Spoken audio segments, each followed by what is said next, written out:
Okay, so welcome to Seniors Hub, everyone. If you're here for the first time, Seniors Hub is a creative space for youth. Um, we focus on innovation, art, and culture, and we act kind of as a catalyst for promoting this type of activities, especially among the youth, but like in general also to the wider audience. And this one here is a part of a series called An Evening Week. It's a running series that we have started like a year ago. And the idea with it is we want to highlight people who have notable milestones in our society and bring them here to share thought and ideas with us. And today we're delighted to partner with the Rift Valley Institute, anchoring this discussion today on the role of South Sudanese women in research. And this event is supported by RVI and also the European Union. I'm assuming that there is someone from the European Union here, or an extension of the European Union. So without wasting time, I would like to invite my two guests to the stage so that we can start. I will invite both Marlin to come to the stage and Lilly also. We can clap to them. We can clap for them as they come. For those who are here for the first time, so our washrooms are behind, so you just walk straight behind the TV and you go to the back. We have washrooms there, and then we have another washroom here. So if you see that door, just on the far corner, you can also access the washrooms. We have complimentary drinks, water and soda, and you can just, I think they should be serving it while we are talking. So don't pay, but if you have paid, don't ask for refund. So, okay, the format of this event, usually we have a bit of a discussion for like about 25 to 30 minutes, and then we'll open it up for Q&A. And this discussion is recorded, so there will be a version of this on video that will be on our website. For those who don't know me, those who don't have any Twitter account or have no at the risk of blowing my own trumpet, my name is Nelson Kwaje. I'm part of the founding team for this space, so I work on the management of this space, but I'm also part of Defy Hate Now. If you heard of Defy Hate Now, Defy Hate Now works on mitigating hate speech, misinformation, and incitement to violence. And I can also see faces here of individuals who have been kind of consistently part of this program, so it's just nice to see you here again. Okay. Noel, we're good, right, with audio? With video. Are we good with sound? Okay, super. Hello, ladies.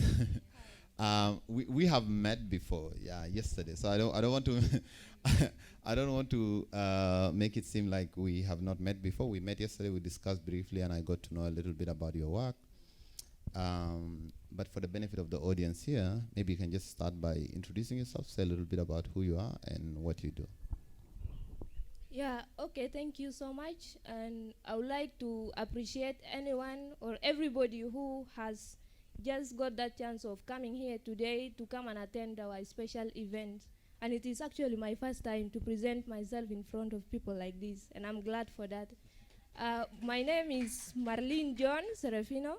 I'm a student from Catholic University of South Sudan, and the same time as a researcher from Rift Valley Institute under South Sudan Women Research Network. And the topic of my problem is about traditional healing and spiritual protection among the Fratit communities in Wau State.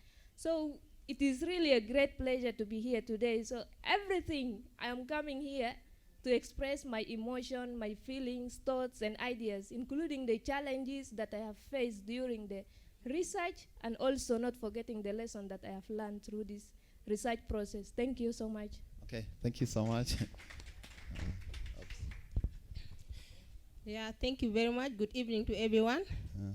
Yeah, my name's Lilly Bangu Elia. I'm a beneficiary of this call or this research grant from the Rift Valley Institute, and it is funded by the EU. And we are like 10 of us. This is only 2, there are 8. Some of them are down there, and others are still coming on the way. So it is really a great chance for you to come and actually enjoy this day. It is really an exceptional day to be here today and to hear from women who are researchers. My research is about garbage disposal and management here in Juba, and it is going to tackle the attitudes, the knowledge people have about garbage, and also the practices that people are going through, or people are using to dump their garbages, to use them, and others are even recycling them informally. So these are what we are going to talk about here, and I'm going to welcome any addition, any comment, whatever question. I will be ready to answer at the level of my knowledge. Thank you. Okay, you guys are way formal. I had people who were just like, okay, let's just go with it, whatever comes. Maybe I can start with you, Marlin. Just to tell us a little bit about your background and how you kind of came to do this type of work. Yeah, actually, that one is a good question. As I told you before, I'm a student from Catholic University, and to know about my background, specifically how I come to know the Rift Valley Institute, it was through these trainings and seminars they used to conduct at the in our university and also outside. So wherever I hear about their trainings or anything, I'll just join them to go. So my first the first time I know about them was in 2020 during the outbreak of coronavirus. They launched a seminar at Catholic University concerning the archival research. So it was the first time that they introduced us to archive, South Sudan National Archive. Maybe I can ask some of you here, most of you people do not know what archive is. It is where our historical records are kept. So they introduced us to South Sudan National Archive, and then they came with a project concerning the archival research. And there, I applied during that seminar. It was during the time of my mentor called Luis Linda. She's also a famous one. So they came with this project in order to just inform students about how important is the archival research. So I applied with them. They chose me. And then our topic was about cultural approach to conflict and the involvement of the youth. So that's when I became familiar with South Sudan National Archive and also the Rift Valley Institute. So coming to the South Sudan Women Research Network, the same thing happens. They also launched a seminar in 2022 at Catholic University. I also attended the seminar, and they were calling for young women to apply for the research project. So we proposed our topics, and I think by early 2022, the grant application was out, and I applied also. So they chose me, and I went through a lot of interviews, a lot of trainings in order to just fit myself into this research project. And then it was marvelous, really, and I really enjoyed working with them. And like now, it is also another chance for some ladies like me. Whenever you hear about training or talk show or anything, just go there, not because you wanted to. Whenever people think of anything, they just come because of money. So the first question that they put into their mind is that, is there money? But for me, by joining this, I did not know that I will be like this today here, especially concerning But this. is there money in research so that women... I'm sorry for asking this same question. Is there money? Yes, is there money in research? Maybe if some women here are like, now... Yeah, research is everything. Research is knowledge production. Research is money. Research is exposing yourself to people outside to know about yourself. And research is about developing your own self and your understanding, your capacity to understand and analyze things critically. And especially with me as a young woman involving myself into this, it was really a great experience for me. Okay. So that's how I came to know about that's actually a very good way of putting it. It's involving, it is knowledge, it is a quest for inquiry, it's an inquiry, it's a lifestyle kind of. Yeah. Let me hear from you, Lilly. All right. Yeah. Thank you very much once again. Actually, about this Rift Valley whatever project, I just came to know about it from my friend. I never attended anything to do with seminars or any training there, but somebody just told me, I had a call, an application to be handed to Rift Valley, and it is only remaining 3 days. So I said, then let me try to work on it. Unfortunately, those who informed me, most of them have not succeeded, and it is me only that succeeded among them. So it is really, it is really a great chance, and if anything is actually meant for you, it will be for you. Even though in 2 hours you will do it. It is not difficult to young ladies there who wants to apply. It is not so difficult. You just go about the rules of how to write a proposal, and you will be there. So actually, these topics, you have to select topics which are really, like, let me say, it's something that is emerging or something very, very important. Like mine, I just try to think about the topics, and I just look around and said, these are garbages around, why can't I talk about them? So I went to the literature and found out that it's only one person from South Sudan here that have written something about the garbages. So I said, okay, let me also do something so that we shall have more data that are coming out from the garbages which are around. Although we are seeing them, but we need to have documentations. At least those people outside, we can be able to expose whatever we have in our country. It is not negatively, but sometimes it can be positive in another way around. Thank you. Yeah, I mean, that's very interesting because she came from a student, but you had done research before, right? Yeah, I've done research, yeah. What was your prior experience? Actually, I did on experimental.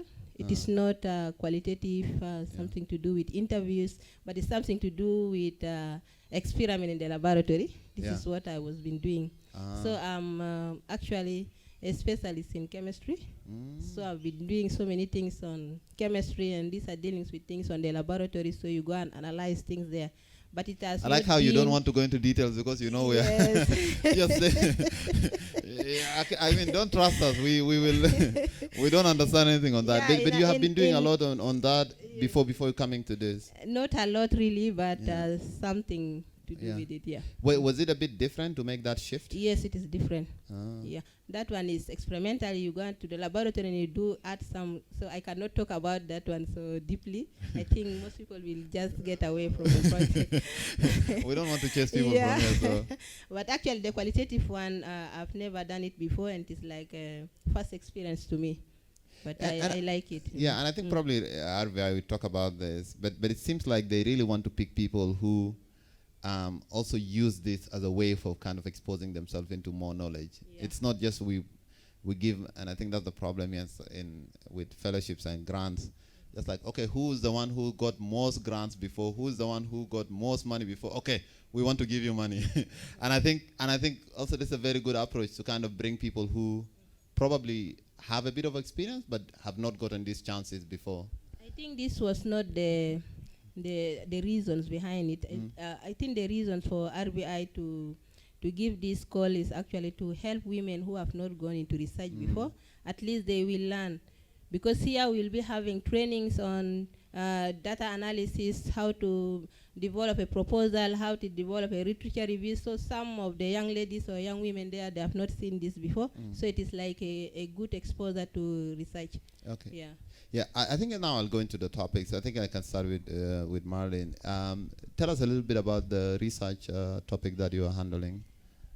My research topic is about traditional healing and spiritual protection among the Fratit communities of Western Bahr el Ghazal, focusing specifically in Wow. This spiritual protection and traditional healing, the topic wasn't like that exactly. It was witchcraft. I mean, for the benefit of everyone, juju. Not juju. Yeah, for the audience. Yeah, the topic was about witchcraft and poisoning among the Fratit communities. That was the initial topic. It was the initial topic that I proposed it myself. And then during the review, that I submitted my research protocol to the review committee. So I think they were afraid of myself, me. Of your safety? Yeah, of my safety using that topic. So my security became a priority for them. So they thought of justifying it to the extent that it shouldn't just change my topic completely, but it has to cover the areas of witchcraft, poisoning, and anything to do with traditional healings.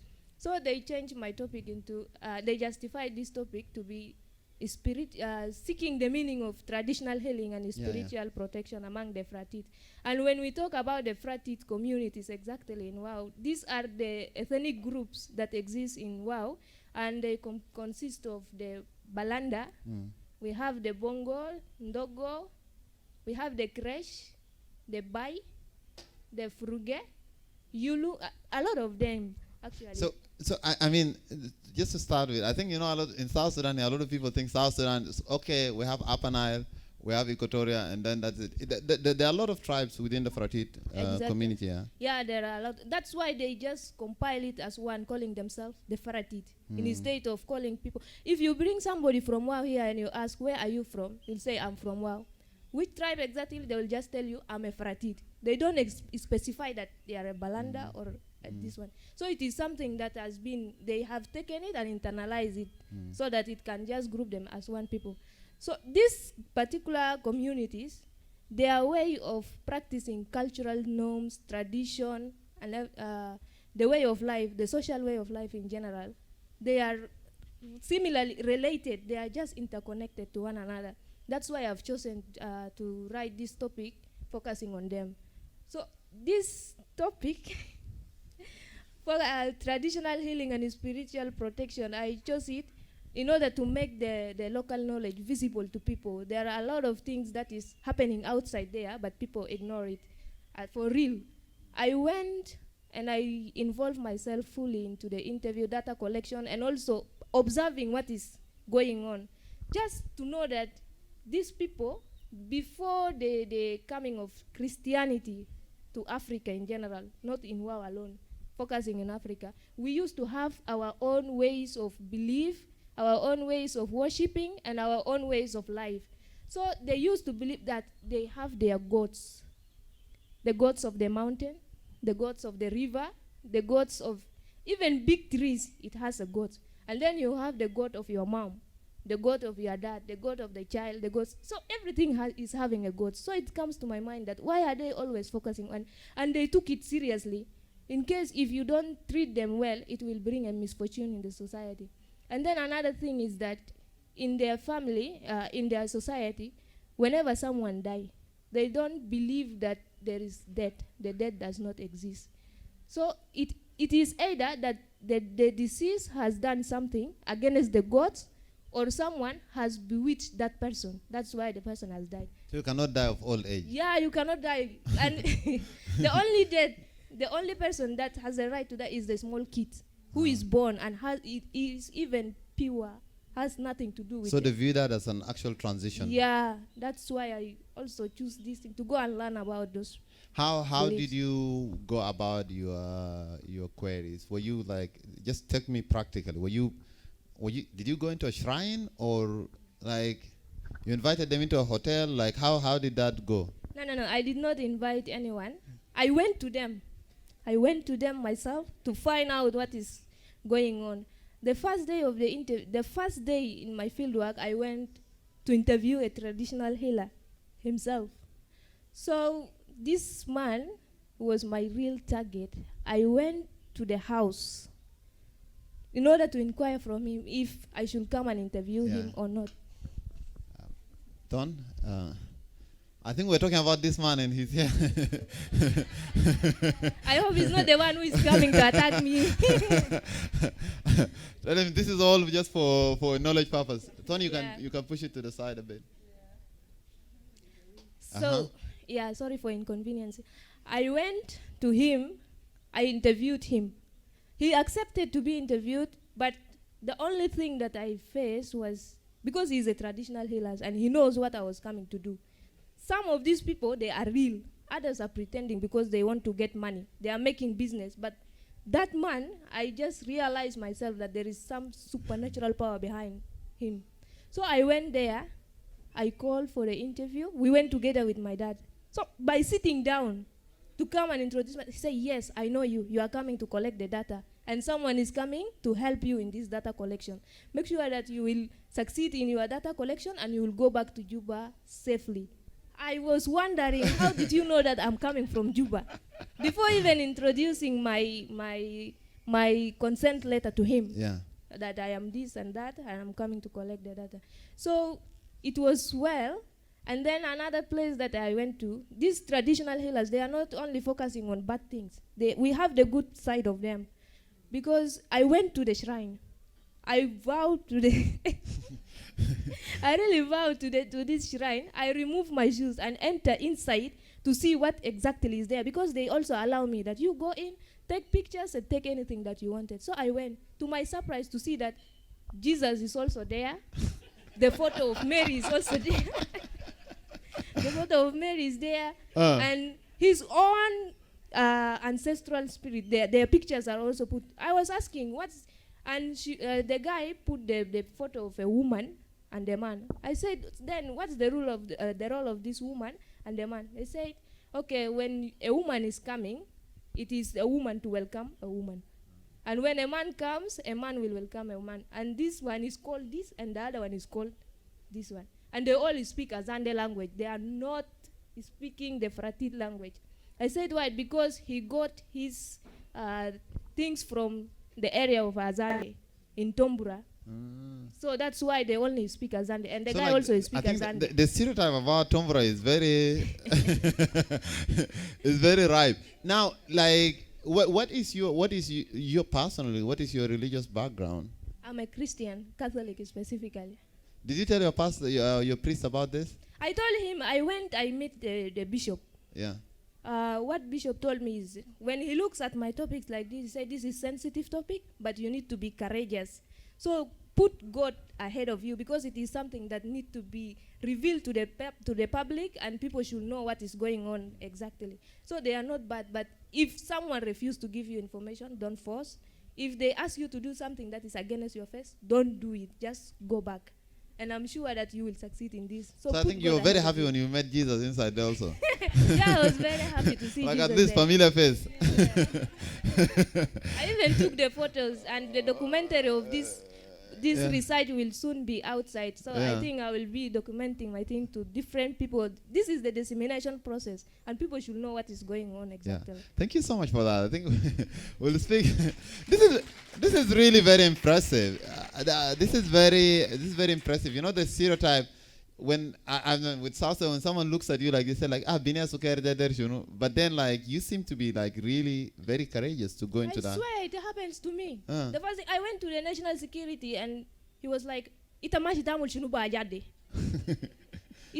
because my research was to cover the areas in Wow and around Wow, so I'm supposed to go to the village. So due to the fear of my security, he prevented me, he restricted me from going deeply into the village. And he gave me his number, that in case of anything happens to me, let me just call him. So I have to cancel the people I have identified for the interview and look for another new ones replacing them. Yeah. Thank you. We'll come back to talk about kind of challenges of women in research. Let me hear from Lilly now. Both of you have very challenging topics. You can tell us a little bit about how you went about your work also. All right, thank you very much. As I said, my topic is about garbage disposal and management, and it is actually tackling the knowledge, attitude, and practices. So I went through this research, and of course, in anything there are challenges, and there are also good part of it.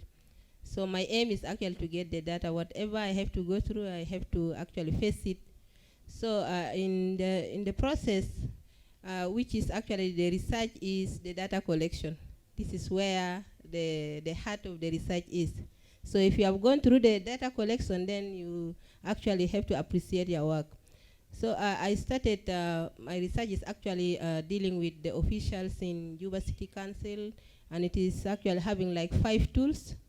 I have the questionnaires, which is going to be done with the households, which means I have to go to the residential areas and I have to fill the questionnaires with the households. And the other one is going to the market, visiting the traders in the market, and I have to fill the semi-structured interview. And also I have to do interviewed or key informant interview with the officials from the Department of Environment and Sanitation. This is in Juba City Council, and also in the zones. So actually in Juba City Council there are about 3 blocks. We have Kator, Muniki, and Juba block. So my research is only tackling 2 blocks, which is Kator and Muniki. So in each block, there is a zonal coordinator for the disposal or the management of these garbages in the market and also in the residential areas. So in the Queen format interview, I have to interview the person responsible for the garbage and its disposal, which is the director in the city council. So I got the papers needed or the documents needed in any case that you are asked with anybody, what are you doing? Of course, you cannot go just and interview someone without telling who you are and then giving him the necessary documents in order to identify you and to know what you are doing. So I got all the papers, and I thought that this is everything from the Rift Valley. So I went directly to Juba City Council, and they told me you go direct to the office of the Directorate of Environment. So I went there, and actually I found a lady who is responsible there, and she's the director. So I gave her the necessary papers, the introductory and the rest. So she looked at it and said, then where is the approval from this Juba City Council? I told her that actually I went to Juba City Council and they told me to come to you. So I went directly there, and then she said, okay, then there is no problem. So I started interviewing her, and then she actually managed to give me everything that I wanted, and she's happy about that.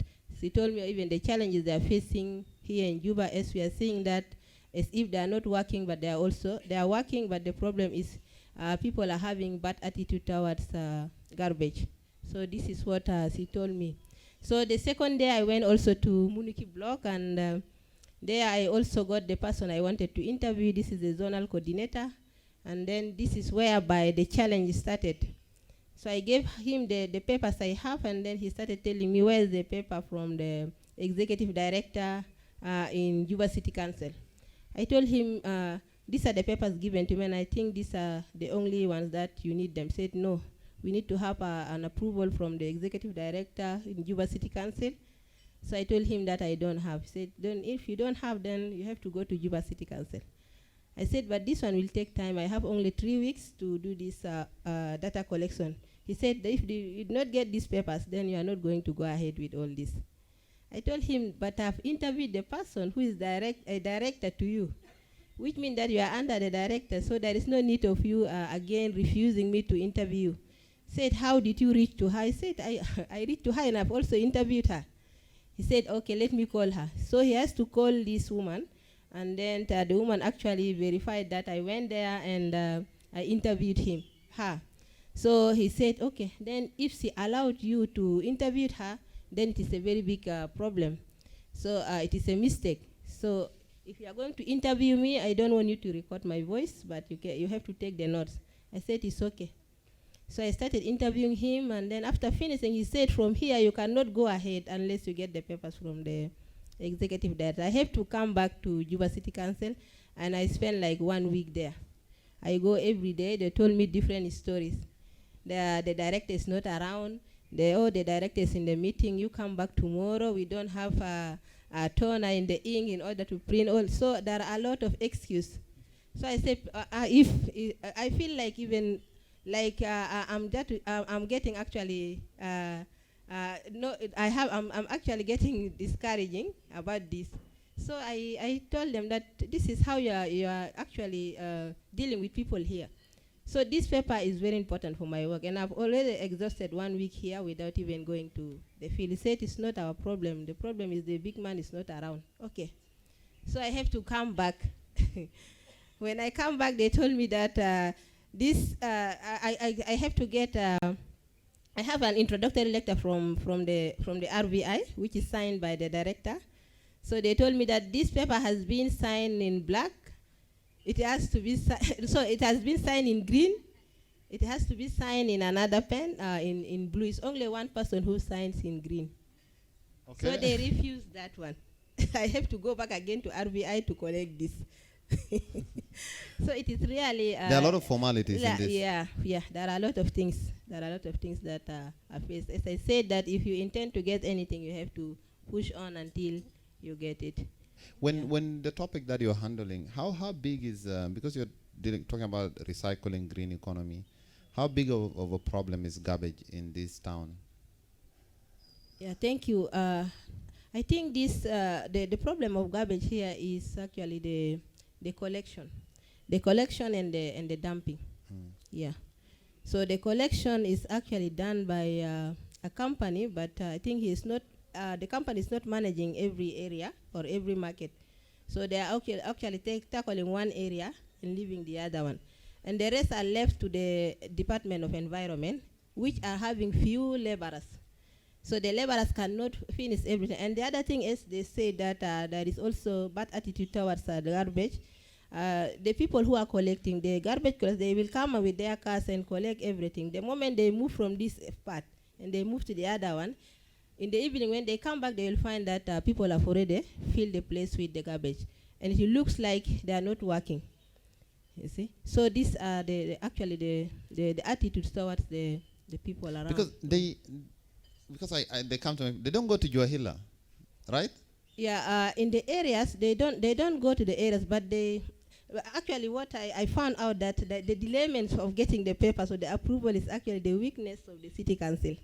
This is the preliminary analysis that I've come out with, because they will send people to the areas and authorize the area quarter councils to collect money from the residents, that we are coming with cars to collect the garbages, and at the end nothing will happen.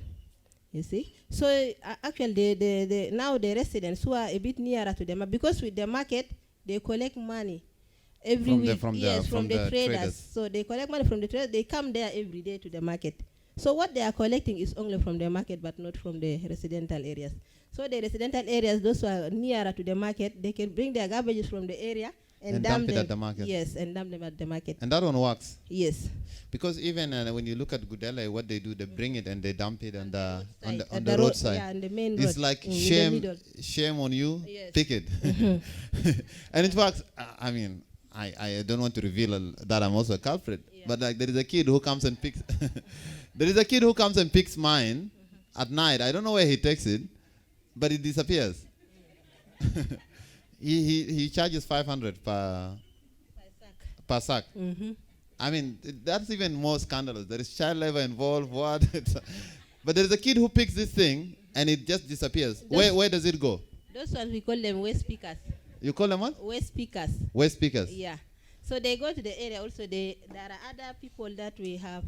I got some questions. I feel the questionnaires from other residential areas. Yeah. They told me that they have these boys who will come and collect the garbage. Like one sack is 1,000. Yeah. If it is not filled, 500.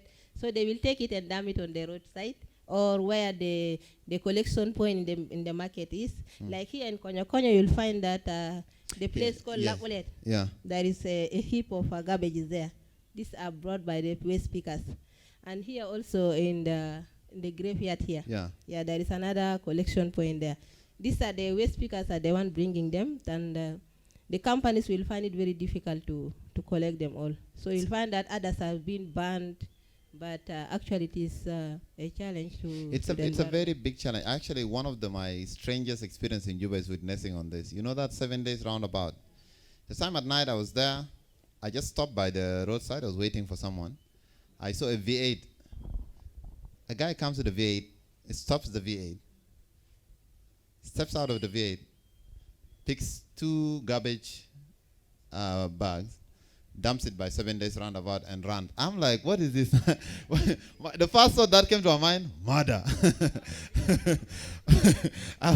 But then I realized, like, a lot of people, it's a practice now. A lot of people do it. Yeah, this is a practice actually. The current practice going on in Juba here.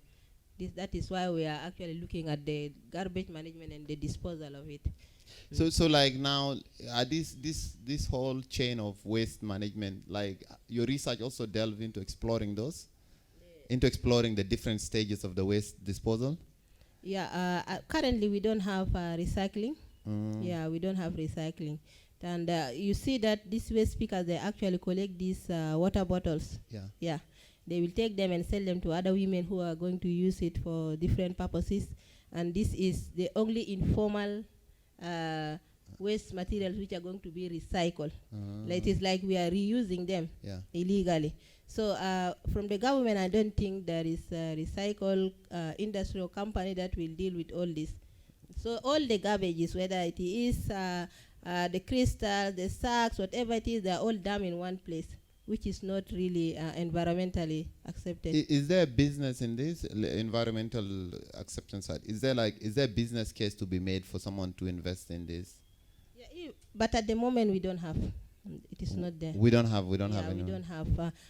Actually, they collect whatever it is, whatever type of garbage it is. They take it in one place and then they dump it in one place. This is others can take it to this side of Nesitu. Yeah, and others will take it to mountain. Is it the Yei Road? Yeah. Is there like a landfill? A landfill, or they just dump it in the open? I think that it is a landfill. Yeah, they dig a ground and then they put it there. And when it is full, they close it and then they look for another one. They dig another one. But that one is the Juba County is the one responsible for it. So that's different from the city council? Yes, different from the city council. Yeah, Juba County is actually, Payams are the one under Juba County. Yeah. And the blocks are under Juba City Council. Juba City Council has 3 blocks, Juba, Kator, and Muniki. And the Payams, you can have Luri Payam, you can have Ladu Payam, you can have Rajaf Payams. These are under the Juba County. And that is under the commissioner? Yes, under commissioner. And this one is under the mayor. Under the mayor. So kind of the Juba City Council, they are mostly interested in the places where there is money in it. I cannot answer that. Because if you're in Luri, whatever, Juba City Council has nothing to do with you. So you are outside from Gudele that side, Gudele to that side. You are not under Juba City Council. You are under the county. Yeah, and if you are this side of the bridge in Rajab, then you are under county. Okay. Yeah, but we are now under Juba City Council. I mean, Juba, Munuki, and yeah, they have come here before. Then they even tried to lock this place. So we are we're very fully under them. Let me just go to Marlin, and then I'll come back to you, and then we can take few questions.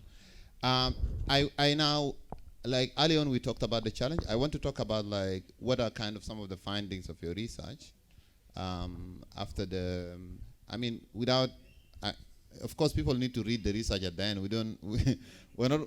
Well, give them a snippet. Tell them to go and download the full one. But like, what were some of the things that you discovered? I understand you have not yet published. You're still in the process, right? Exactly. Maybe you can just tell us a little bit. Yeah, talking about my research findings, the method that I use, let me focus on methodology first of all, before I go to the finding. So the methodology was just to go for oral history interview. By the way, I'm an oral history researcher doing qualitative research. So the findings was orally interviewed, talking to the participant face to face, listening to their histories, and not forgetting because some people, they talk with emotions. So I was just there observing their emotions, their feelings towards this research topic. So I have discovered in these findings that not most traditional healers, let me focus on witchcraft. People have termed traditional healers, all of them, as witchcraft. If you see somebody healing people traditionally, they will say, Itareta kujur. But not all of them are witches. Some of them heal some sickness. Take, for example, I interviewed one of the traditional healer. He also used to heal this kind of sickness. They call it Togo in local language, but I don't know. This thing used to happen in the finger of the people. I have not seen somebody who has that sickness that went to the hospital and be cured. Mostly, the hospital refer them back to the traditional healers. So it is traditional healers that used to treat people using this. There are some herbs that they use. They just ask you to put it in the place where the complication is, and then you will spend some days. After that, you come back to them, and easily you will be okay. And then I have discovered also that these twins. Is anyone among you here having a twins? Gali twins and as a Sahara. So if you are a twins or you are having a twins, make sure that the twins, they are also having these spiritual things behind them. So we need to handle them. We need to handle them carefully. There is special ways of dealing with the twins. Their ways of life is not the same as the normal human beings. For example, I interviewed the bishop And he told me the story that a woman gave birth to the twins, but in the family of that woman, the in-laws hate her a lot.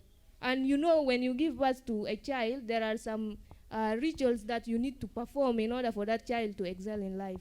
So concerning the twins, they did not do it. So this woman went to the bishop complaining that these people did not practice the traditional things, and she's sure that this child is going to die or they may cause misfortune to the family. So what can she do?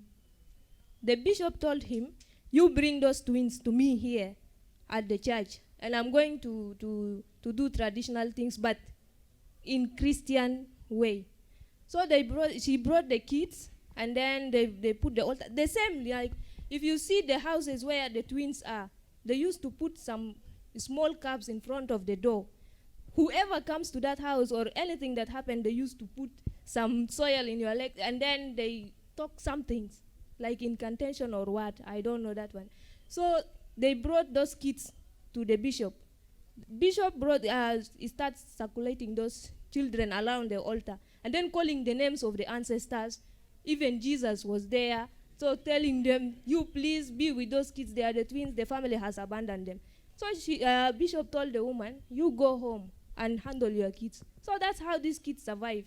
Who knows if this woman did not go to the bishop, what would have happened to the kids concerning the traditional ways they used to handle them.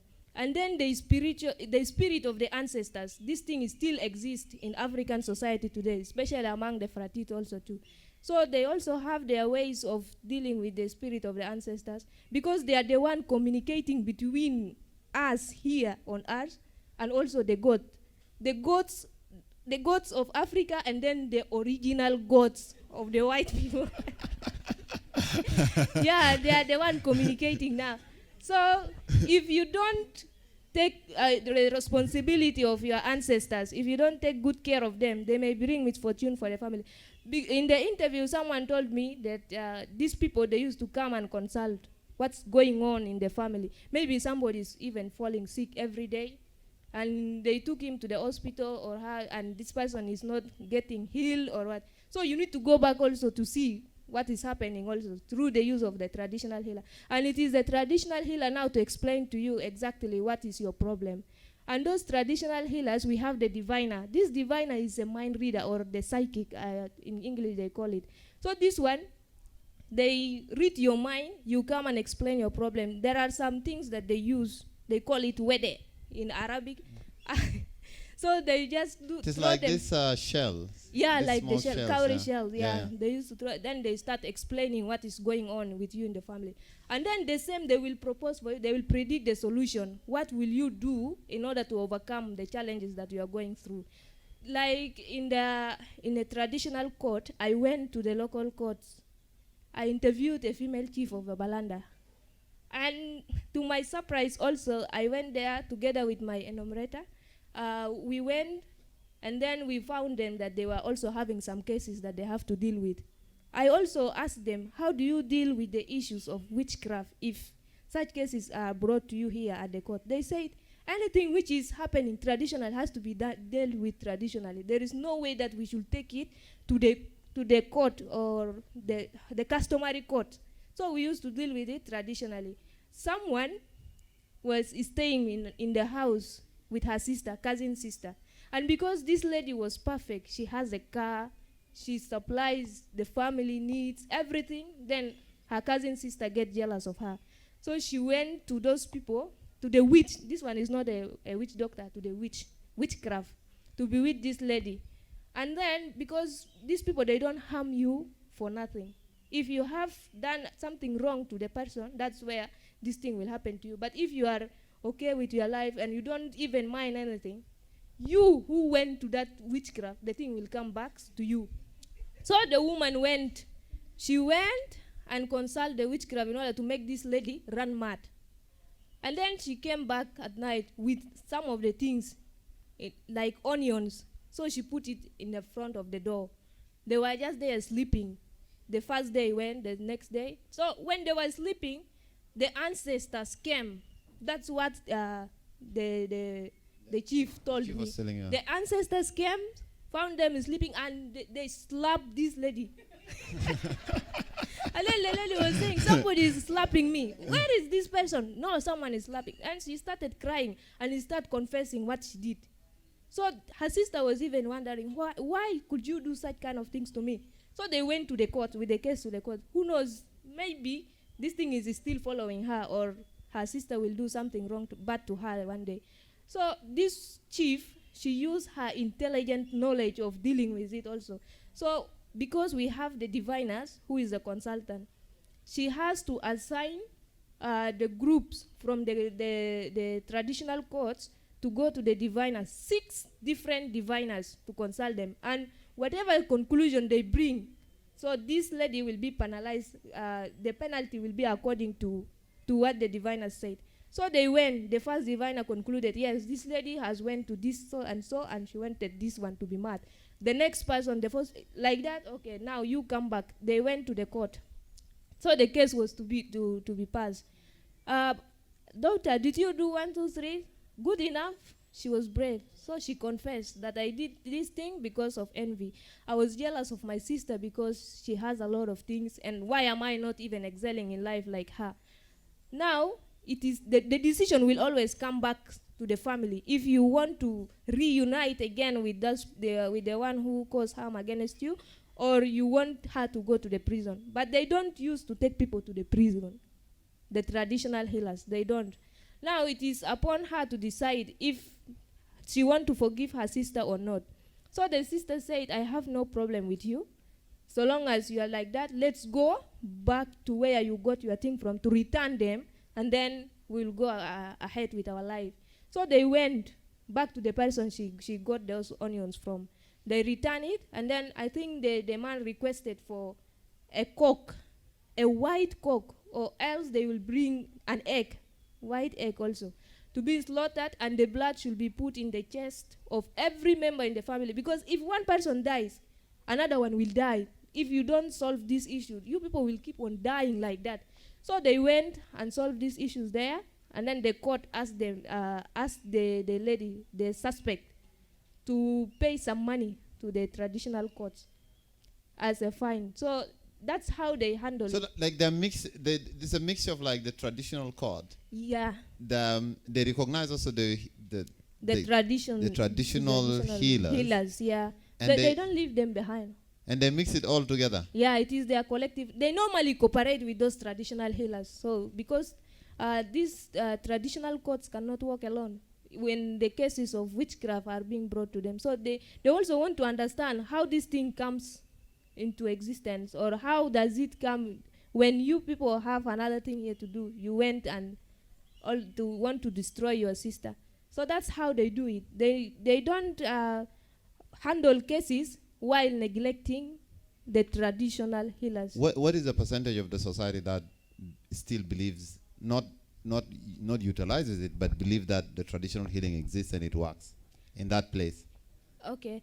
The main reason for this research is to uncover this intergenerational perception concerning the practices of traditional healers. So the level of fears of communities towards this traditional healer is very high.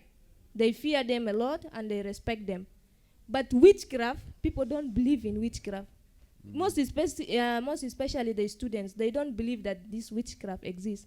But when you ask them, have you ever experienced or heard about the things concerning witchcraft? They say, yes. Someone in my neighborhood has been bewitched and this thing. And then why are you not believing it? They say, if you believe in it, this thing will come upon you. That's why they are not believing in traditional healers. And then another one told me that these traditional healers are not just traditional healers. They are the reason behind this development of modern medicine today. So because they used to carry out the research, the scientists used to carry the research, they go to those traditional healers, they ask them, how do you do this thing?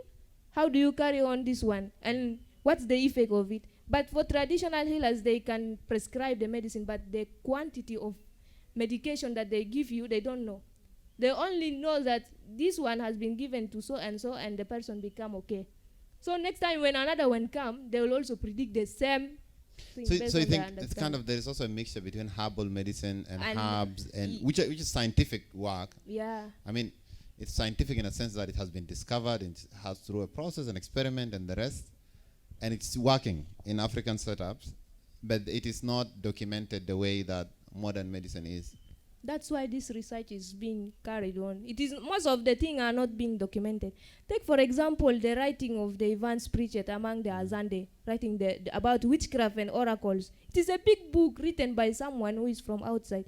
And when you Google things concerning South Sudan, our whole entire ecosystem is different from what the Googles tell us. That's why I took this initiative of going outside there to know it myself.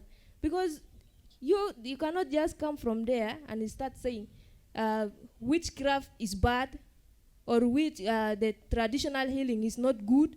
You need to abandon and go to the hospital. You people should go to the hospital. Do you think there is still a perception that like research is predominantly white, and okay, is this a perception of like it's predominantly white and it's predominantly men, even when it's not white, in terms of the field of research?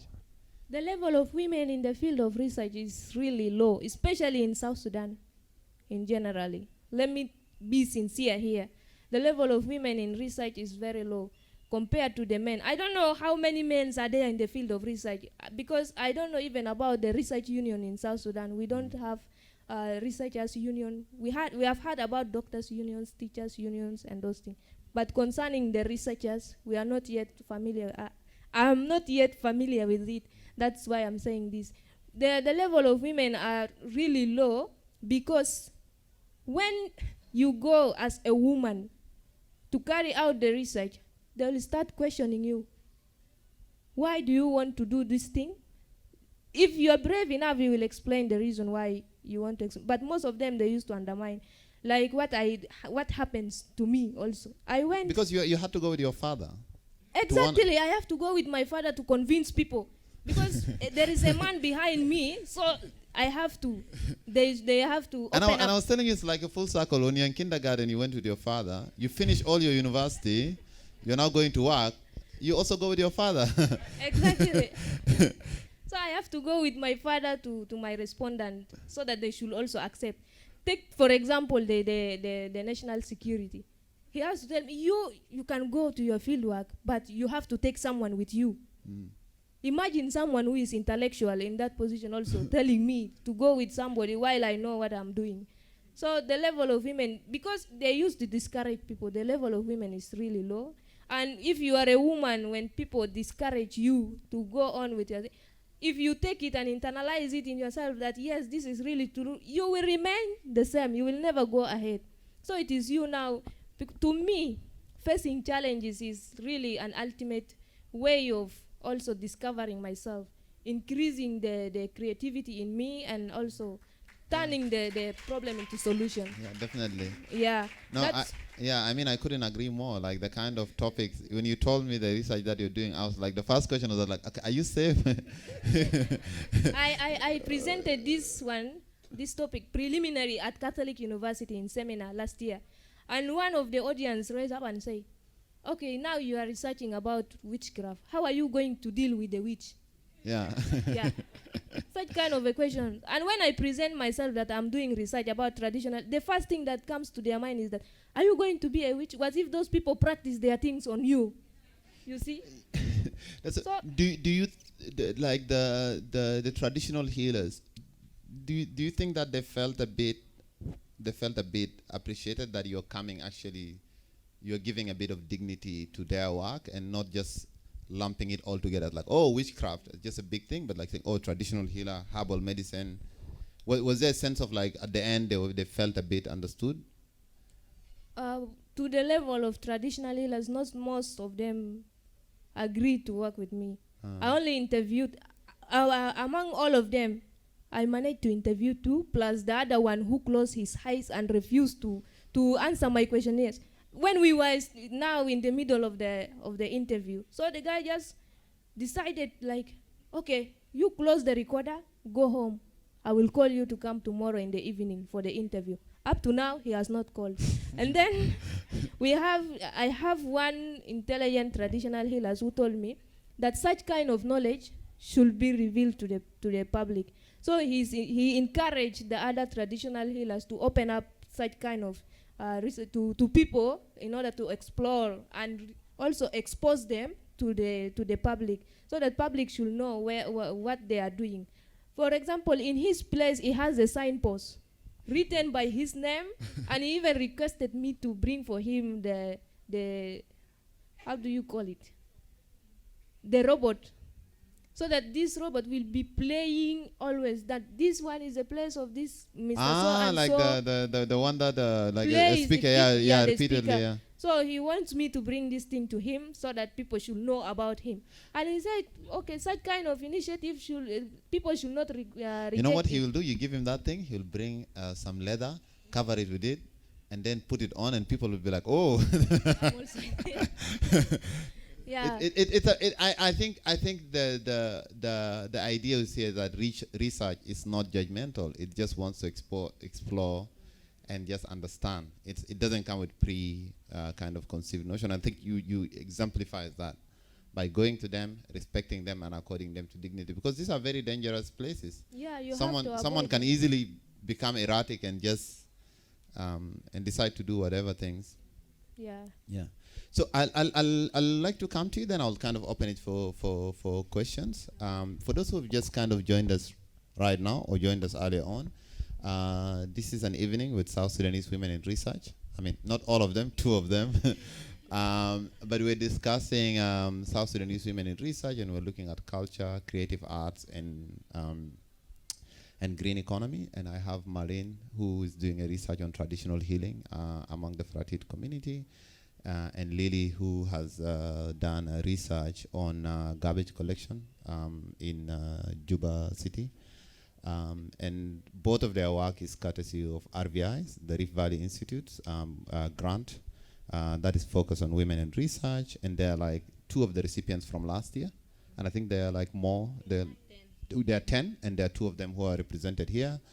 And I think there are some also in the audience. And this type of work is supported by the European Union. And the aim of it is to actually like encourage more women to venture into research. And I think they're launching they're launching another cohort. Mimi here is, Mimi Bior is part of the team that manages that. So this event is twofold, kind of talking about what they're doing, but also kind of opening it up, especially for individuals and particularly women who want to venture into this. This is Seniors Hub. If you're here for the first time, it's a hub for innovation, youth, and creativity. Our washrooms at the back and also this side.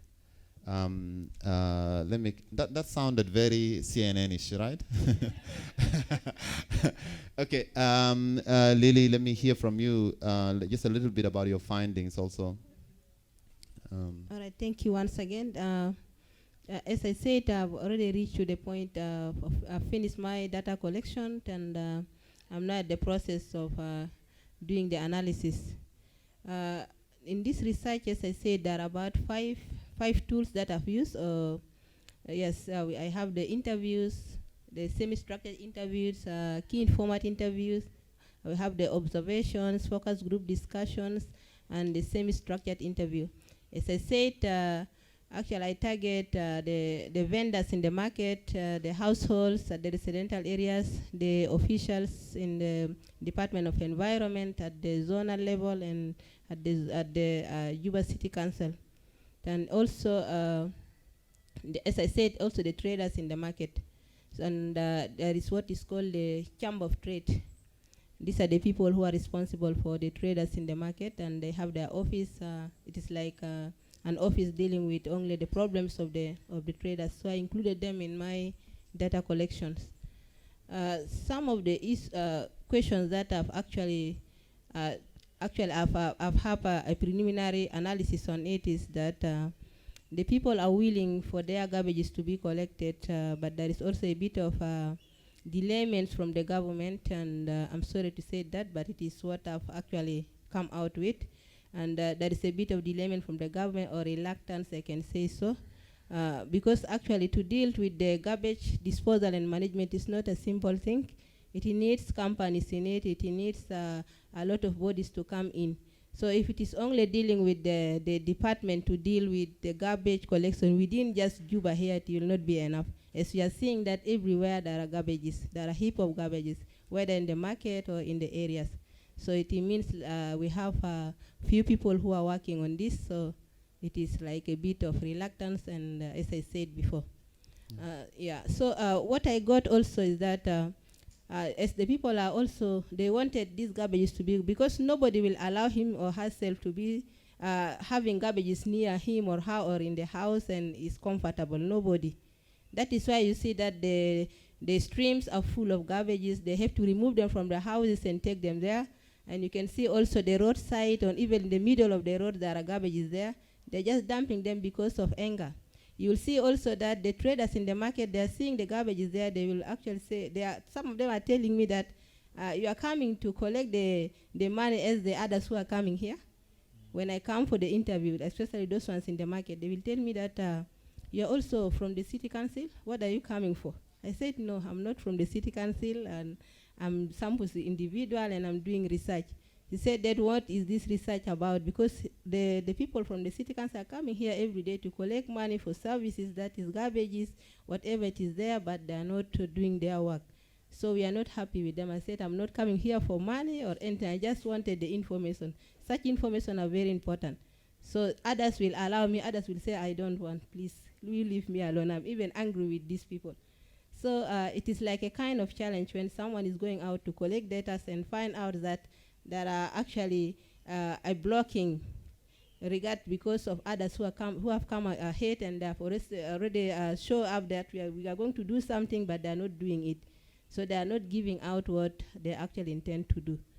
So in this case, making them to be angry at people. Also, the area quarter council, they are also facing problems there. They will have the information that, okay, you collect money from these people, we are bringing cars, vehicles to collect the garbages from the areas here, but at the end, the money is collected and nothing is done. So the people in the area also are very angry. So it means that everywhere there is problem and they are not happy. People are not happy about this. Is it like garbage collection, like, is it privatized or public?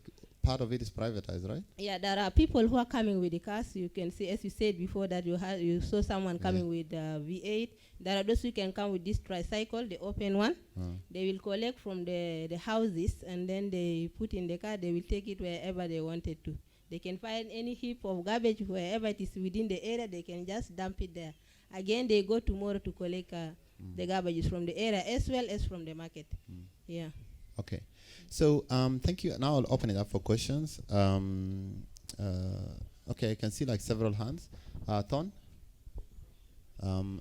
you can come and pick this mic. And so for the questions, just state your name and then you can say your questions. And also like keep it concise. And also if you have comments, also that's also welcome. Just please keep it concise. Yeah. And I think Noel, we'll just allow the mic to go there. Okay, cool. We'll take some questions and then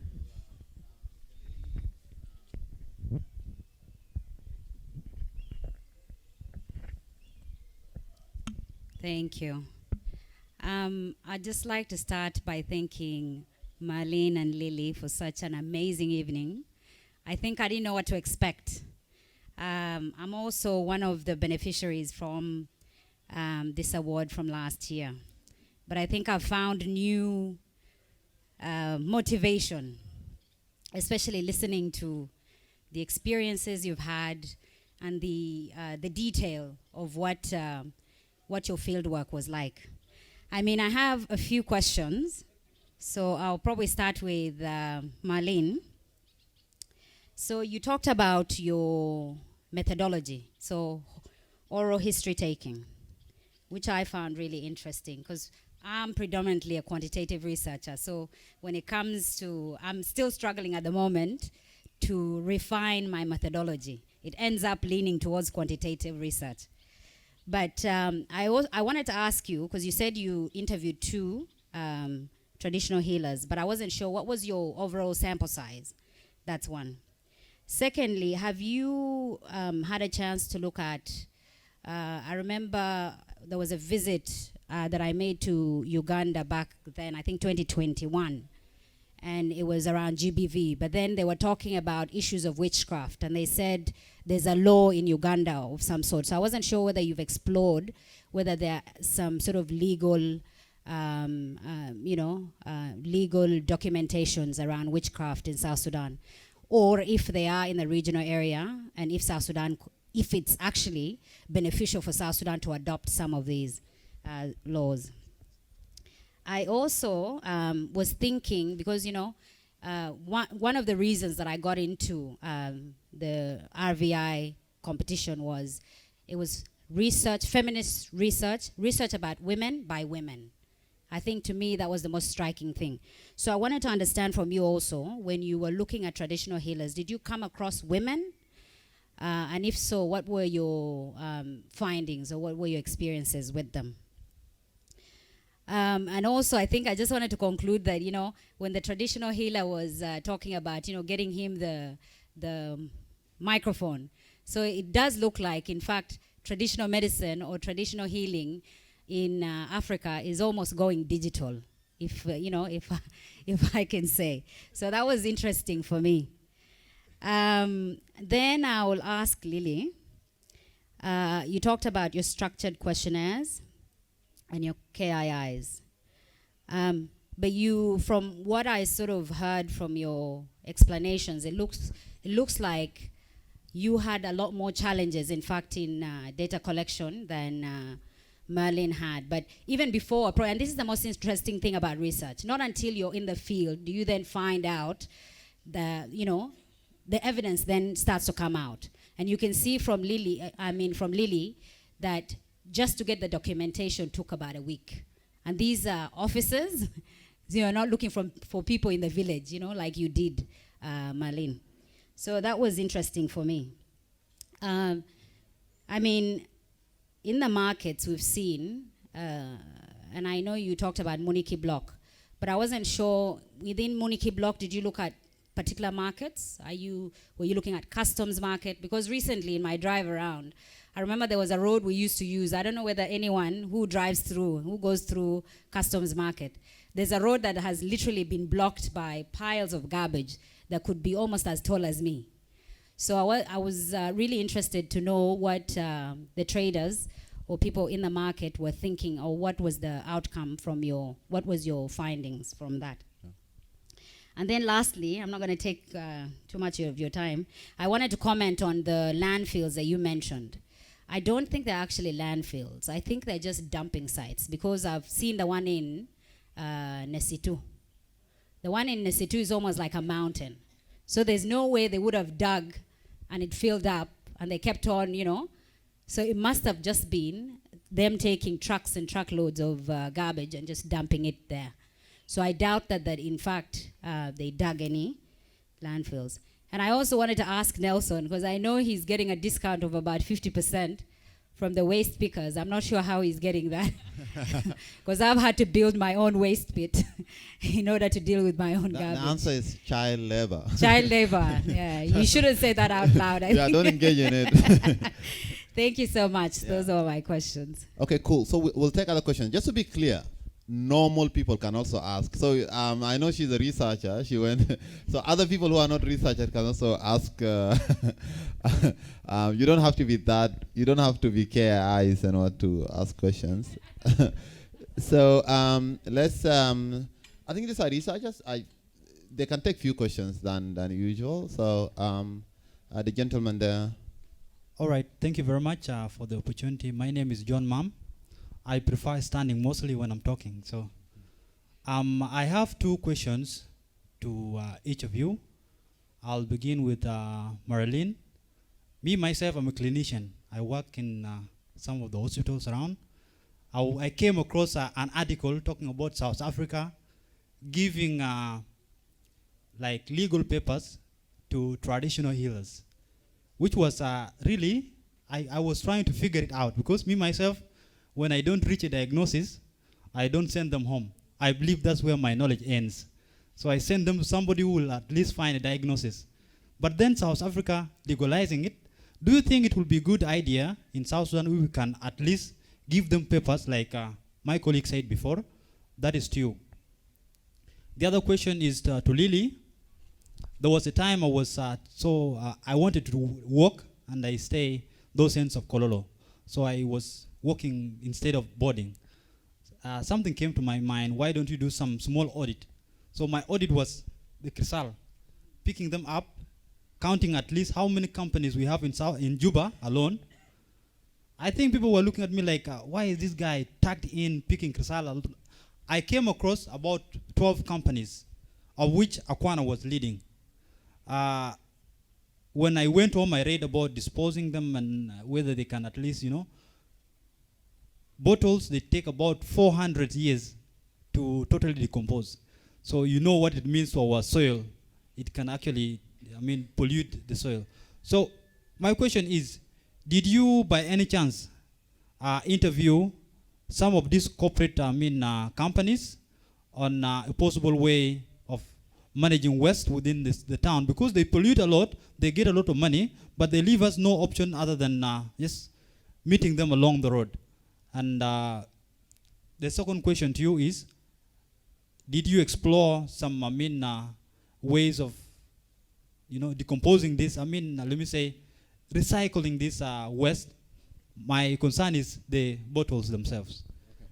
Okay, thank you for that. Okay, the gentleman at the back, then we'll come here to the front. I think the lady in first, she exhausted questions for like about 3 other females. So we'll take from the gentleman, then we'll come here. Yeah, thank you so much for giving me this opportunity. I'm Colonel Charles. I'm not a researcher, but I'm coming on. Thank you so much for giving us an elaborate presentation on your findings all along the way from Juba to Wow. It's really something very interesting to me. I have one question for each of you. The first thing I wanted to know the time frames for the research that you have conducted. In terms of research hypothesis, I'm not research, but I learned those things. I wanted to know from my sister who went to WOW, how did you frame that hypothesis? Because to me, I believe that most of the Juba people believe that we are living in diabolic society. We term that everyone is witchcraft. This is what I know. Yeah. Then the other one is engaging men on research, like this kind of thing. This goes to Rift Valley, because some of us also, we need to be empowered, such that we also conduct this kind of research. Yeah. And in terms of... So you want a funding opportunity that for men only? No, for men, yeah, we need to also conduct the research. Okay. Yeah. Then because we know when you are conducting the research, there is problem that you want to address. And I want to know specifically for my sister who did in Juba, city councils, because we are still facing scrambling problem resulting from this bottle my brother talked about. What is your way forward as you are doing this research? And my last question to this one, how do you advise us, we the Christian community, to also believe that these traditional healers are not witchcraft? They can help better our life. That's my question. Headline tomorrow, Nelson Kwaje promotes witchcraft at seniors. So let's Nyashankwa, is it one question? Okay, super. Keep it concise. That gentleman had 2 questions. It turned out to be 6. So I'm believing that you'll have 1 comment, 1 question. Yeah, no worries. I'll use the 35% affirmative action plan to build a case. My name is Nyashankwa Tai. I work for Assistance Mission for Africa.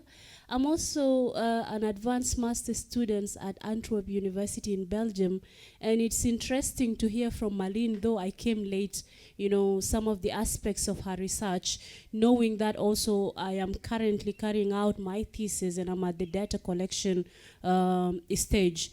When I started working on my research, my supervisor told me, the first 2 comments she gave me is, Nyashankwa, there is no literature. There is no enough literature review on this. There is no way that you can go with this. And then when she saw my sample size, she told me, where will you get the money? So like any other normal person, I would have got discouraged because I have a deadline. But Fortunately, I came to South Sudan. I tried, and UNFPA was generous enough to believe in the cause of the research, and they supported it. So as a woman also who has been, doing data collection or research in the field, last week I was in Bentiu, and when I arrived, the guys were asking the colleagues that I was supposed to work with, are you the researcher from Juba? I knew they expected a man. And they would be like, are you the researcher from Juba? Really? Are you the consultant from Juba? And when I said yes, some went ahead and made comments such as, research is too much work. It makes a woman not to concentrate on her home and her family affairs. And because I'm used to this on these streets, all I did is just roll my eyes and I made a face, and they got the message. Because women are being subjected to so many stereotypes because of the culture and so many other stuff. So just to dive into my question is, what are the tips that you can share with us on data analysis when you analyze your data? I really need that because I'm somehow having some issues dealing with NVivo and all this, other data analysis stuff. At the same time, also, as a woman, when you go to the field and you experience issues of discriminations, in what ways do you deal with that, especially when you find it hard? People normally, when it comes to data collection, literally for South Sudanese, you have to beg them in order for them to go through the questionnaire. And that is the truth. You have to beg them literally. You beg someone to give you information. So how do you make sure that at least you are able to convince enough people to carry out your data and also to go through the interview? Thank you. Okay, super. Thank you so much. I think that question for data analysis can cut across because I understand Lilly's research actually had more data samples. So Marlin, you have the floor. Those are a lot of questions. So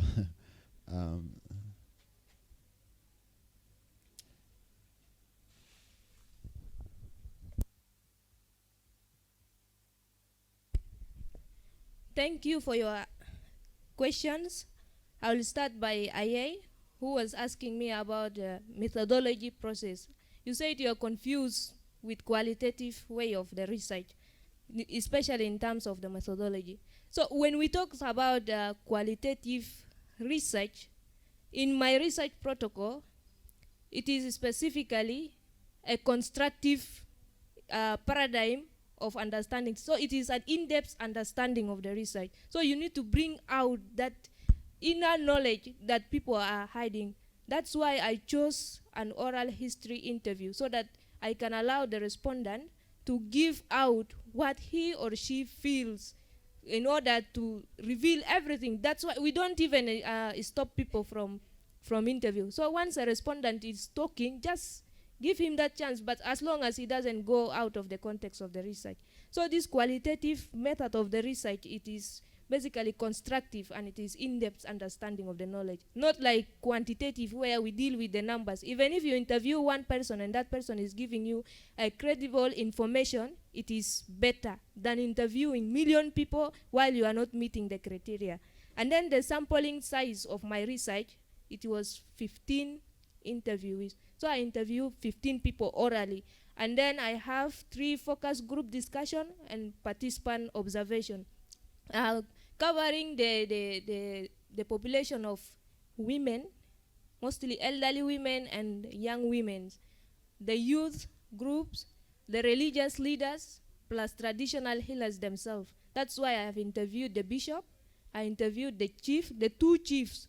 I interviewed them. I interviewed some students and other women, elderly women, concerning the law concerning the witchcraft.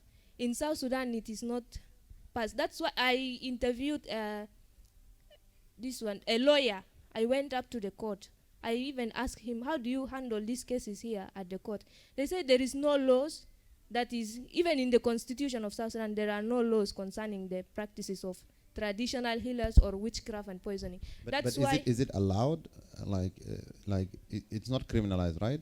It is not criminalized. They even protect them because of the issue of human rights. So in one of the articles I read, there was these cases of witchcraft and poison, the witchcraft in a refugee camps.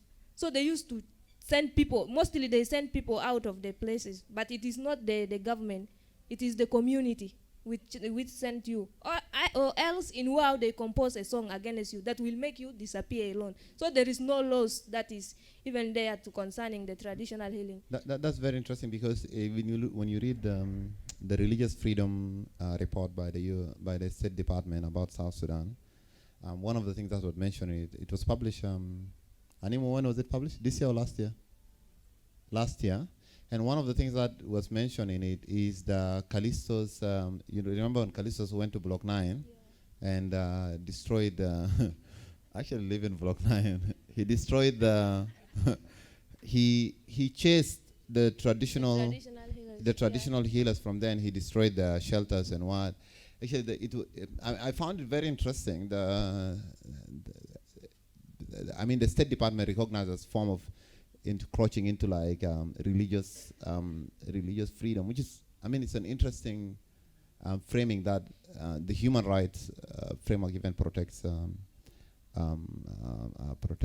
I mean, that was I had a bit of grudges of that report, because they didn't mention Abraham Chol, which I was like, that's a bit. Anyway, but that's my issue with the U.S. Embassy. Yeah. Yeah, and she was asking about the digitalization of traditional healers, if it is necessary for us to digitalize it or not, because of one person who requested for a microphone. I will not judge things according to, because it is personal issues now. I will not put myself into his shoes. But as a researcher, such kind of things has to be open to the public so that people should know what is going on. So this digitalization is very important, because concerning the reality is that this modernity, the modernity now we are in a state of disappearance of those traditional healing, it has even modernized now. So we are not even going out of it. It is still existing with us in a modern way. Talk about the Meiji or whatever, the Illuminati and those things. So how are you going to eliminate those things? It is even increasing. And specifically, let me talk about these economic challenges that we are facing now. So instead of us to cope up with the issue of economics, because I will not be able to provide what I want to myself, I have to go to the witchcraft to make me rich. And those people, they take it seriously, and they go there for marketing and business. That is why I'm saying this digitalization is very important. So we have to consider them. And then coming to John, he was asking if the government can give giving of legal paper to traditional healers will be good. Let me tell you, I have interviewed a traditional healer who is having his own legal documented from the police. Is stamped, this person is a traditional healer, and whoever found him doing his work should not stop. I have the picture with me, I took it, but it was not given by the government of Wow. It was in the area where he came from. So because he was even arrested in the prison, so those human rights, and he was doing something good to the community. So people see his work as something good. That's why the police issued him a paper to continue. And he's having a signpost open to anyone who is going to see it. So it is very important. Ronald was talking about the time frame of my research hypothesis. Ronel. Onen. Okay. So the time frame that I started this research last year, it is almost 1 year now. In the qualitative research, the main agenda is to focus on the achievement. What do you want to achieve? As long as RVI has given us the time frame, but once the thing is very important, you need to bring out a credible information, something which is good to the public, so they keep on increasing the time frame of the research. But we used to have only 1 year full time of research. And during my data collection, I spent 1 month in my field collecting the data, only from 15 people, 1 month. And then you said, how do I advise people who wants to know about the traditional healers? This research will expose traditional healers. Like what I'm now doing here, you have learned already that there is traditional healing on the ground.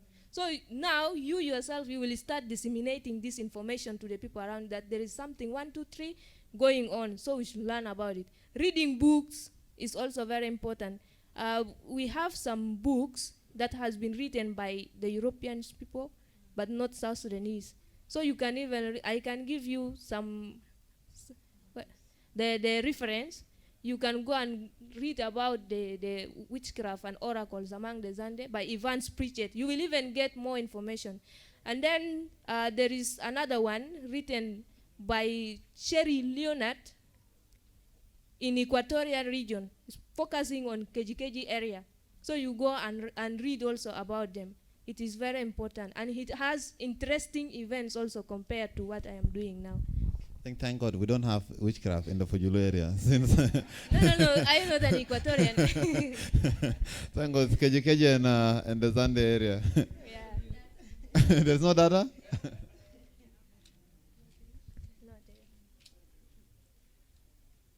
And then someone was asking about getting the literature.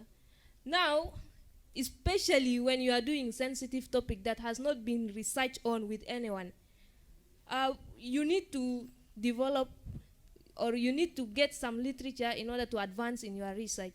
But getting literature nowadays is a big challenging. And if for the university, they used to restrict people for doing some specific topics. So they don't consider what you, they can even force you to do topics that you are not interested in because of the literature. Where are you going to get the theories to support your research topic and those things? So it is now upon you to think critically and ask people. You can even get some literature by asking people. Ask them, they will give you information, and so that you will move on with your research. Don't focus only on the books. Like the data collection, once you think of your research topic, before you go to the field, try to find out some background about your topic so that it will not affect you later on in getting the literature review. Thank you.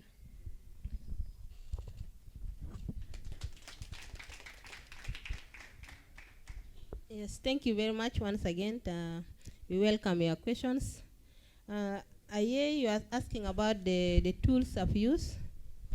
Is it the right questions? Yeah? No, yeah. She was asking about semi-structured interviews and the key format. Yeah, these are not the only tools that I've used. There are 5 of them. Focus group discussion is also there. The questionnaires, I've also done them. And also I have the observations. My actually main method is the mixed method. I have quantitative and I have qualitative. As you have seen that there is questionnaires and there are semi-structured interview and the key format interview, focus group discussions. Yeah. So I'm doing on mixed method. The reason I'm doing the mixed method is in order for me to deeper into my research. Yeah. So you are also asking about the particular markets in Muniki block. The major markets or the bigger markets in Muniki block are the Libya market and the custom and also Gudele. Because my research is only dealing on only based on Muniki block, and Muniki block is ending at Doha. So Gudele too is not under Muniki block. Yeah, so there are 3 markets there that have collected data in it, and I use the semi-structured interview. So those garbages you are seeing on the main roads, they are not only from the market. As I said before, they are also from the area. Yeah, the people are bringing their garbage from the area and dumping them on the main road. And it seems, and people will be seeing it as if these are the people, the garbage is from the market. But if you see Gudele 1 market, it is not so big that it will fill the road from morning to evening with the garbage. Although the company can come and collect them, or the city council can come and collect them, again, when they go far beyond Doha, they will find that again the road is already full, which means that it is not only the market, and also the traders have already verified that one, that it is not only them that are actually putting the garbages on the main roads or around the market. It is also from the areas. So they actually, this is one of the questions that I've asked them with, how do they feel about this? They say they really feel bad because they are collecting money and still they have a lot of garbages around, and it is not only them collecting the garbages there, but it is coming from the neighboring areas. So you said that we have only a dumping site, we don't have the field. Yeah, I agree with you with what is in Rajaf, the way to Nesitu. But the one in Yei Road, what I can say about is that I think they have already, they dug like two fields now. There is another one that they have already covered it. Yeah, there is also a research that I've done on water, what will happen to the water around those areas near to the field site. So there is one that they've already covered it, but still the effect is coming out here, especially on underground water. There is a question from John, and he was asking about the companies who are dealing with water. How do they dump these bottles? I think after selling, their aim is only to sell the water, and that is the end of it. Again, to go around and collect the bottles, these have not seen it. It is only these garbage collectors and also the waste pickers are the one collecting them and selling them for various functions for the other women. So they will go and sell them, selling them with this local alcohol or using them for this juice or something else. So there is a question also from John that exploring some ways of recycling waste. Yeah, this one I've asked the officers from Yuba City Council. They told me that there is a company from, there is this organization or JICA.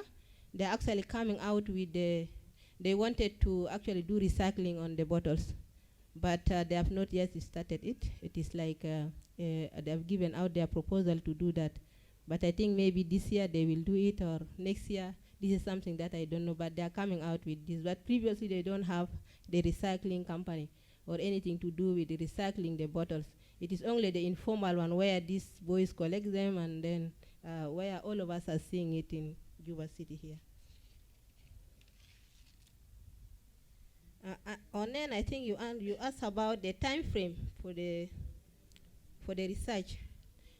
It is actually a contract that is to be signed for 9 months. You have to finish your research. But according to the time frame that I put on to finish this research is like 5 months. But unfortunately, with some problems here and there, we couldn't finish on time. We are even bypassed our contract time.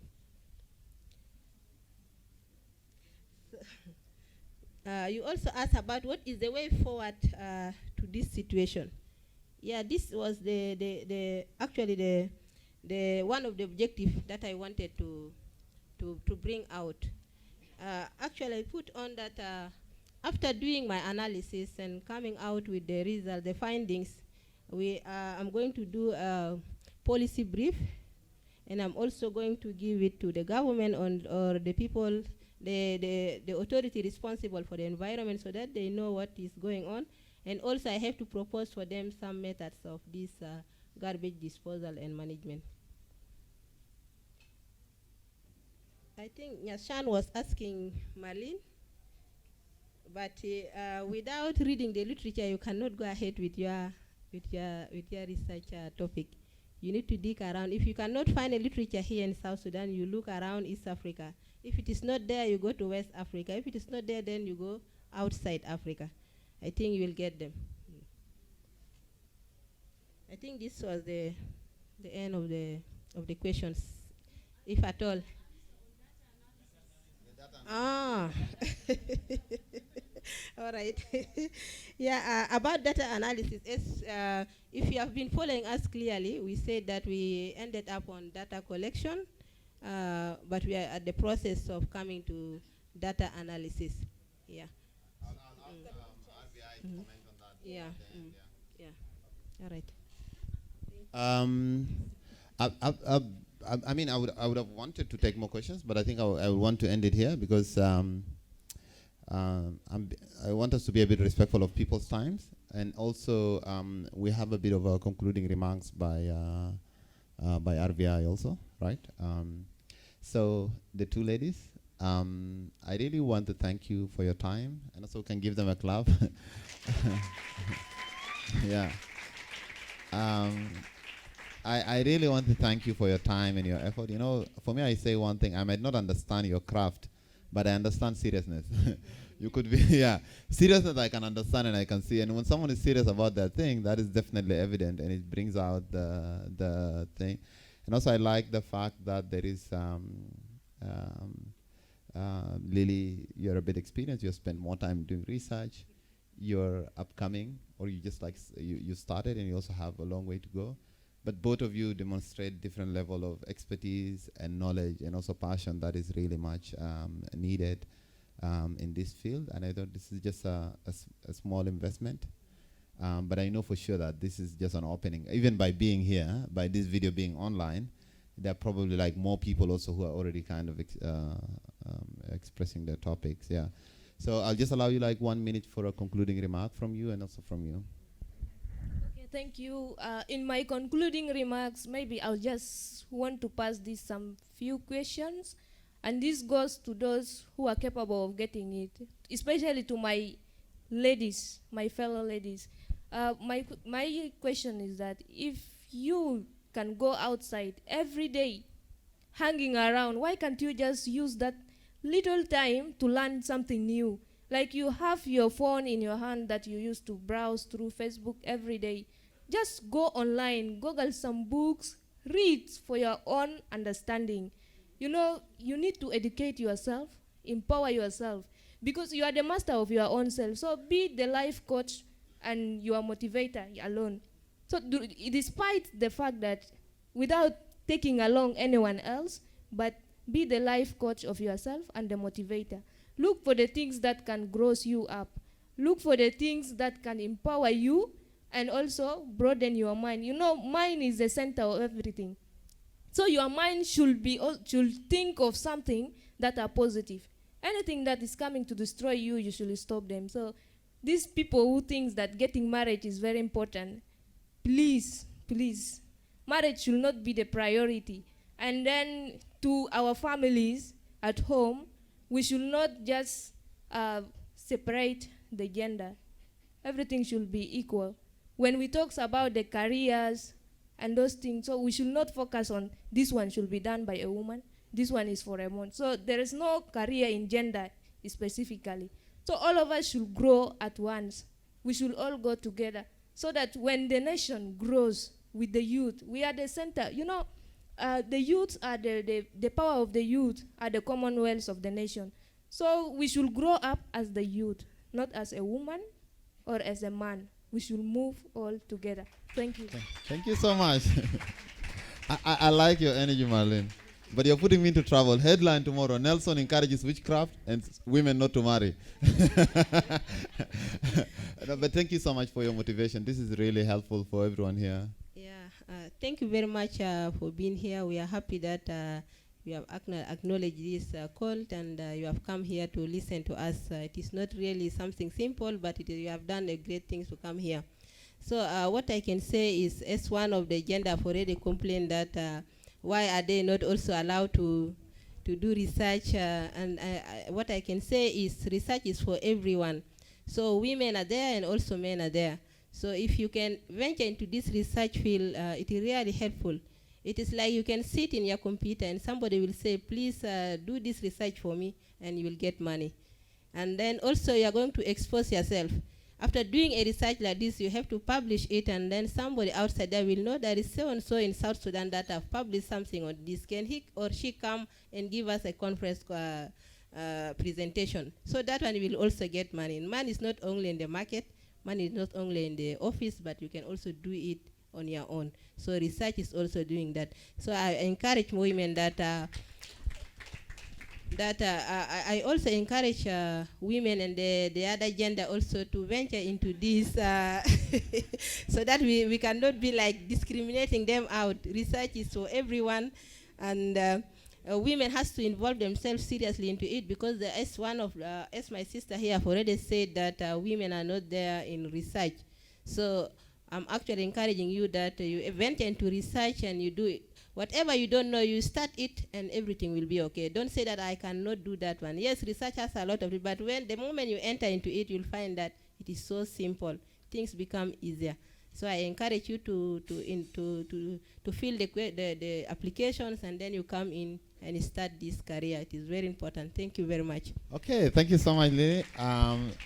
We really appreciate both of you. You can take your seat. At this juncture, I would like to call, I think it's Mimi, or who is, yeah. I'd like to call Mimi. No, you can't speak from there. After all this motivation that these women gave. So I'd like to, she's the coordinator of the project, and she wants to, I think she just wants to say a few things about the project, and also like what is the opportunity that is opening up. I mean, when they were speaking, and I'm like, RVI, you people really picked them good. Huh? They know what they're doing. Yeah. It's been fantastic, and firstly, thank you very much for hosting us. And hosting the South Sudan Women's Research Network. Thank you, Lilly. Thank you, Marlin. You really did a fantastic job this evening. Hopefully you've inspired other female researchers to apply. Today we're hosting this event to launch the second call for proposals. We've got application packs. I think there was a question, somebody asked why we're not supporting men in research. I think with RVI, we have, through all our projects, we have elements of developing the skills of researchers. But this particular project is designed to fill a specific gap by kind of building the capacity through mentorship and training of women researchers. But I would just advise you to keep, watching our website and various social media channels. You'll see other opportunities for training, oral history training, research methods. Yeah. And so, just a little bit, when is the opportunity opening? It's actually live now. It's live now. Closing date is the 5th of May. So 5th of May. And this time the focus is on...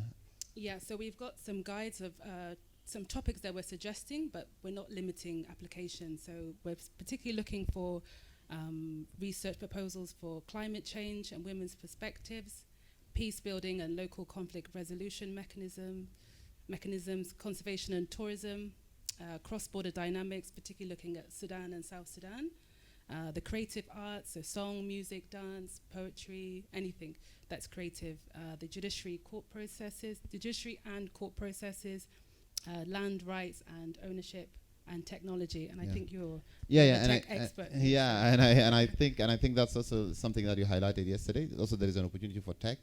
Like I know there is a nascent but kind of growing space for tech and women in tech, and also like women who are like outside tech but also looking at it from outside, like access to technology in this country, internet penetration. Like over the last 3 years, we had the advent of the fiber optics, the prices. We now have mobile money.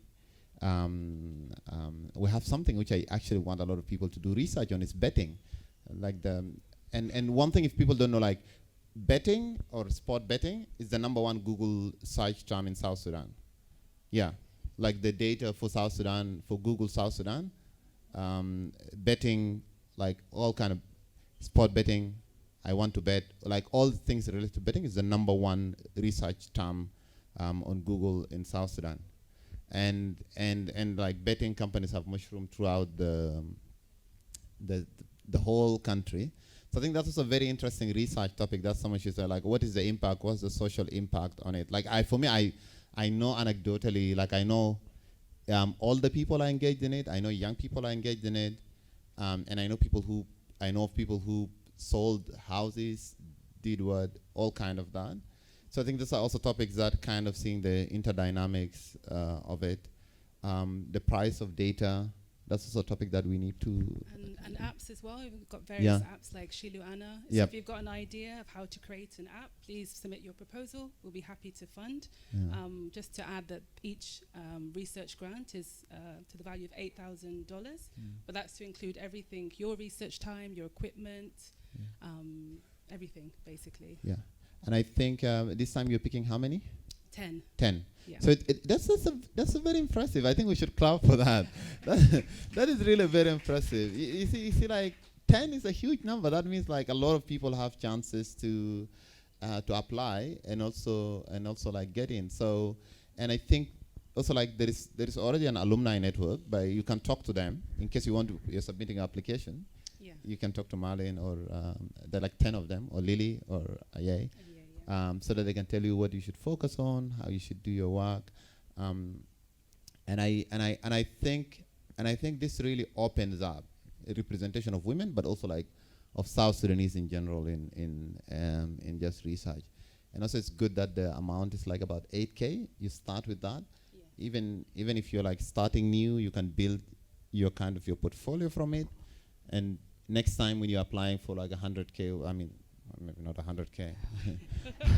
Not through us. Maybe not 100K through RBI?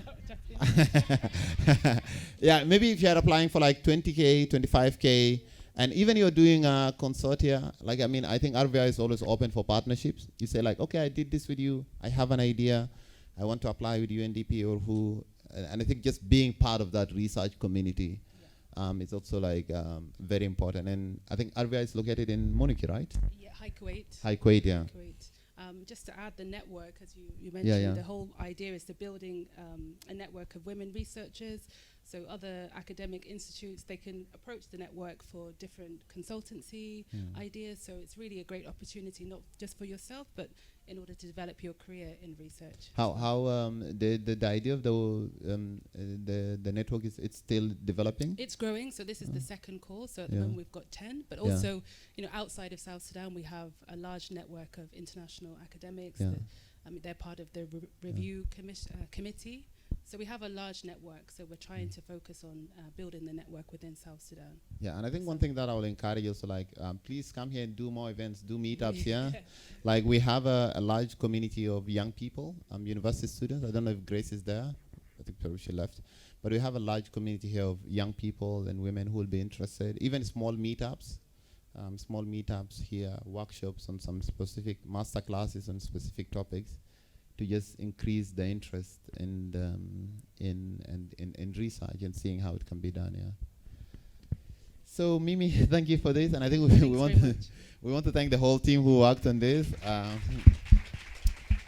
We have Noel, who is doing the video, Pony, who is arranging all the logistics, and we have like on the sound, Thon, our community manager, I think Vicky from RVI. And the whole team that worked on this. And to be honest, I was surprised that because these topics are not, this is not John Frog. This is not a John Frog concert. So I'm usually like, this is a very serious topic. Will we really get young people to come? And I think it's just a delight to have everyone here. Should I just add that we've got an exhibition at the back, which is developed from the National Archives. It's another partnership we have. So before you go, please take a look at the exhibition. There's more information and publications from RVI as well. Yeah, and I think we have some snacks, so you can get some bites as you're also interacting with everyone and checking the exhibition. Okay, thank you everyone.